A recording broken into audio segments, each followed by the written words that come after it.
बिहार में भयंकर हुआ दाना तूफान। दाना की चपेट में आएंगे 13 जिले। भारी बारिश और तूफान की वजह से बड़े बिहार के लोगों की मुश्किल। तेज हवाओं ने किया परेशान। इन 13 जिलों में दिखेगा दाना तूफान का असर। 20 जिलों में होगी ऐसी बारिश, सब कुछ होगा पानी पानी। 12 ट्रेनें की गई रद्द, कोलकाता की फ्लाइट भी कैंसिल। ओडिशा, झारखंड और पश्चिम बंगाल में मचेगी तबाही। 10 लाख लोगों को घरों से निकाला गया। जारी किया गया हाई अलर्ट। बिहार के साथ इस प्रदेश पर सबसे ज्यादा खतरा। चक्रवाती तूफान दाना ने दस्तक दे दी है, जो इसके बाद इसकी तबाही के बारे में चर्चा होने लगी। इस तूफान का असर 1-2 प्रदेशों में नहीं बल्कि 4 प्रदेशों में देखने को मिल सकता है और बिहार भी इसके चपेट में पूरी तरीके से आएगा। बिहार के किस जिले में सबसे ज्यादा तबाही मच सकती है, ओडिशा में कहां-कहां तूफान का सबसे ज्यादा असर दिखेगा, यह तूफान परेशान करेगा, क्या मुश्किल आने वाली, इस रिपोर्ट में हम आपको बताते हैं। सबसे पहले चर्चा करते हैं ओडिशा और पश्चिम बंगाल के, फिर बिहार पर आएंगे। तूफान को लेकर ओडिशा में पूरी तैयारी कर ली गई ताकि किसी भी तरीके से नुकसान ना हो। खबर के मुताबिक एनडीआरएफ की 288 टीमें ओडिशा में तैनात की गई हैं। इसके अलावा राज्य में 14 जिलों से 10 लाख लोगों को सुरक्षित शिविरों तक पहुंचाया जा रहा। इससे आप समझ सकते हैं कि मुश्किल कितनी बड़ी होने वाली है। इस चक्रवाती तूफान का असर ओडिशा से लेकर बंगाल, बिहार और झारखंड तक देखने को मिलेगा। यह तूफान राष्ट्रीय उद्यान और धामरा बंदरगाह के बीच सतह से टकरा सकता है। मौसम विभाग के अनुसार तूफान 15 किलोमीटर प्रति घंटे की रफ्तार से ओडिशा की तरफ बढ़ रहा है।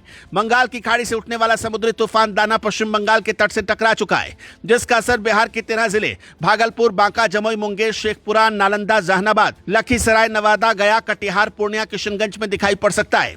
यहां पर 40 से 60 किलोमीटर प्रति घंटे की रफ्तार से हवाएं चल सकती हैं। 20 जिलों में भारी बारिश की आशंका है। कटिहार, मुंगेर और जमुई में बुधवार शाम से ही दाना तूफान का असर नजर आने लगा। यहां पर मौसम का मिजाज बदल गया और झमाझम बारिश हो गई। कुछ दिनों पहले तक बिहार बाढ़ में डूबा हुआ था। किसी तरीके से बाढ़ का पानी खत्म हुआ, लेकिन अब एक और मुसीबत बिहार के लोगों पर फट पड़ी है। यह मुसीबत ऐसी है जो बिहार के लोगों को सबसे ज्यादा परेशान करती है। अगर किसी भी सूरत में जलभराव हो जाता है तो इसका खामियाजा बिहार के लोगों को भुगतना पड़ेगा। तूफान को लेकर बिहार अलर्ट है। लोगों से घरों में रहने के लिए कहा गया है। इसके अलावा एनडीआरएफ की टीमों को भी अलर्ट पर रखा गया। तूफान की वजह से लोगों की आम जिंदगी कितनी प्रभावित हुई है, इसका अंदाजा आप इसी बात से लगा सकते हैं कि कोलकाता से बिहार की फ्लाइट कैंसिल कर दी गई। मिल रही जानकारी के मुताबिक कई ट्रेनों को भी रद्द करना पड़ा।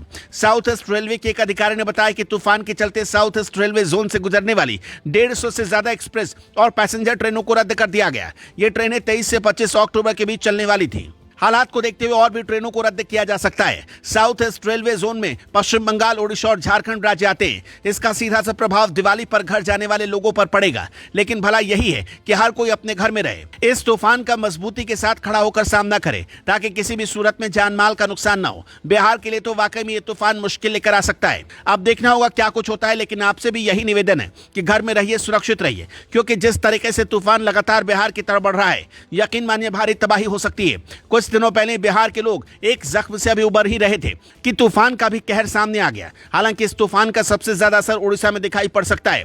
ओडिशा सरकार ने तूफान से निपटने की तैयारी भी कर ली। यही दुआ है कि तूफान में ज्यादा नुकसान ना हो, आम लोग सुरक्षित रहें।